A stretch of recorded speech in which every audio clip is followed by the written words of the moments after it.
ખેડૂત મિત્રો તમને જોઈને એમ લાગતું છે કે આ તો 15-20 કિલો વાવી દીધા છે, પણ ફક્ત 5 જ કિલો વાવેલા છે. આ જ વેરાયટીની ખાસિયત છે, આ જ ફૂલે સંગેમરમર વેરાયટીની ખાસિયત છે. પછી આ એક જ છોડ છે, આમાં ડાળીઓ અને પેટા ડાળીઓની સંખ્યા જો આપણે ગણીએ 1 2 3 4 5 6 અને 7. જો ખેડૂત મિત્રો થડ જો નાની તુવેર જેવું થડ છે.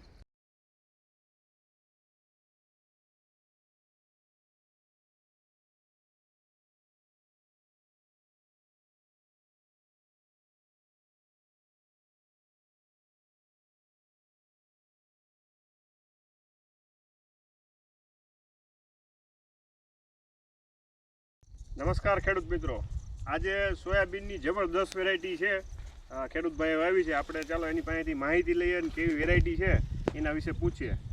સૌપ્રથમ ભાઈ તમારો પરિચય આપો, નામ, ગામ, તાલુકો, જિલ્લો. મારું નામ વાઘેલા નિકુલ છે અને મારું ગામ માણેકવાડા છે, જે બગસરા તાલુકામાં અમરેલી જિલ્લામાં આવેલું છે. બરોબર. આ કઈ વેરાયટી તમે વાવી છે? અમે વાવી છે ફૂલે સંગેમરમર. સંગેમરમર વાવી છે. અને કેટલી વાવી વીઘે? અમે વીઘે 5 કિલો વાવી છે. 5 કિલો. ખેડૂત મિત્રો ફક્ત 5 કિલો વીઘે વાવી છે. કેમેરામેનને વિનંતી કે આખું ખેતર બતાવે. જો ખેડૂત મિત્રો તમને જોઈને એમ લાગતું છે કે આ તો 15-20 કિલો વાવી દીધા છે, પણ ફક્ત 5 જ કિલો વાવેલા છે. આ જ વેરાયટીની ખાસિયત છે, આ જ ફૂલે સંગેમરમર વેરાયટીની ખાસિયત છે. અત્યારે તમે વાવણી ક્યારે કરી છે? અંદાજે કેટલા દિવસના સોયાબીન છે? 90 થી 91 દિવસના છે. અને આમ જોઈએ તો સોયાબીનનો પાકવાનો દિવસ ફૂલે સંગેમરમરનો 115 દિવસની આજુબાજુ છે. એટલે હવે આ પાક ઉપર આવ્યા છે.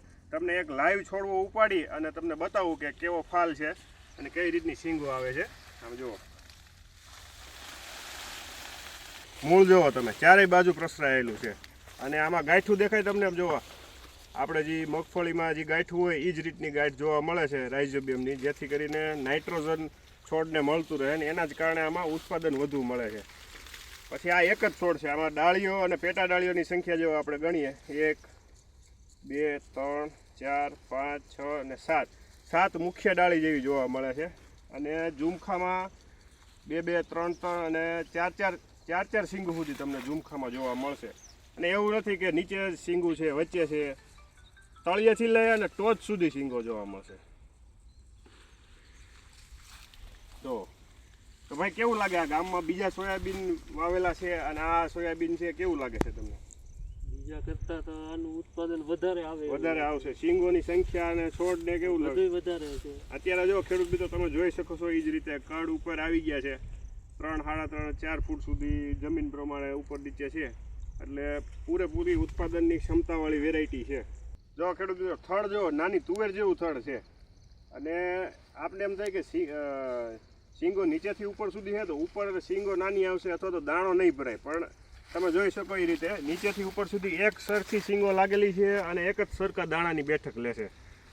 અને ડાળીઓમાં એમ છે, નીચેથી ફૂટેલી ડાળી ઠેઠ ચોર સુધી જાય અને ઠેઠ ચોર સુધી છે ફાલની સિંગો જોવા મળશે. બીજું કે આમાં ગેરુટીકાના જે રોગ છે ટપકાના એ ઓછા છે. બીજું પીળિયાનો રોગ ઓછો આવશે. તમે બાજુમાં જ જુઓ તો હારે જ વાવેતર થયેલું છે સોયાબીનનું, એ બીજી વેરાયટી છે સોયાબીનની. અને આમાં જુઓ, આ અત્યારે 92 દિવસના થયા તો એ જે ગ્રીન જોવા મળે છે, એકદમ લીલો કલર છે. શું લાગે ભાઈ તમારા ખેડૂતો કેવા જોવા આવે છે? કેવી વેરાયટી છે? સોયાબીન ઘણાય જોવા આવે, છોડ મોટા જોવે એટલે એ કે પોર અમારે આજ વાવવું છે એવી બધાની ઈચ્છા છે, એવું છે ને? જો ખેડૂત મિત્રો તમે પણ એકવાર આ સોયાબીન વાવી લેશો તો વર્ષ આ જ સોયાબીન આવશો. એવા છે આ ફૂલે સંગેમરમર સોયાબીન. વધુ માહિતી જોતી હોય તો અમારા હેલ્પલાઇનનો સંપર્ક કરો 91 065 70 7 38. ધન્યવાદ. સારી છે. સેલિબ્રિટી બોલાવવા જોઈએ ને? આમાં સેલિબ્રિટીની જરૂર જ નથી, આ બ્રાન્ડ જ સેલિબ્રિટી છે. બ્રાન્ડ જ સેલિબ્રિટી છે.